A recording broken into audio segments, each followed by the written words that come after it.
шукурҷон зуҳуров раиси маҷлиси намояндагон аз зуд ворид шудани тағйиру иловаҳо ба қонунҳо нигаронӣ кард. зимни натиҷагирӣ аз фаъолияти яксолаи вакилон ӯ гуфт чунин тағйиру иловаҳои мунтазам ба устувории талаботи қонун рахна ворид мекунад.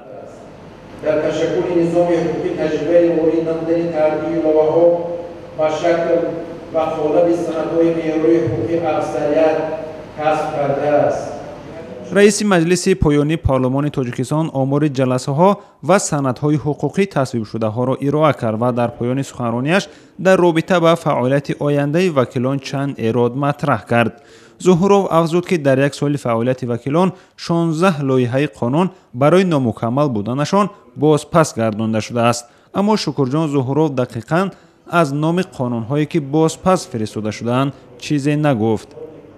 дар ин давра мо 16 лоиҳаи қонунро бо иллати дар онҳо ҷой доштани норасоиву нуқсонҳои гуногун бо қарорҳои шӯрои маҷлиси намояндагон барои такмил бозпас гардондем. мусалламан ҳадафи аслии қабули ҳар як қонун ва созишномаву протоколе ки аз ҷониби вакилони мардумӣ дар ҷаласаҳои маҷлиси намояндагон мавриди баррасӣ қарор мегиранд бояд ҳифзи манфиатҳои миллату давлати тоҷикистон ва кишварҳои ҳамҷавор бошад.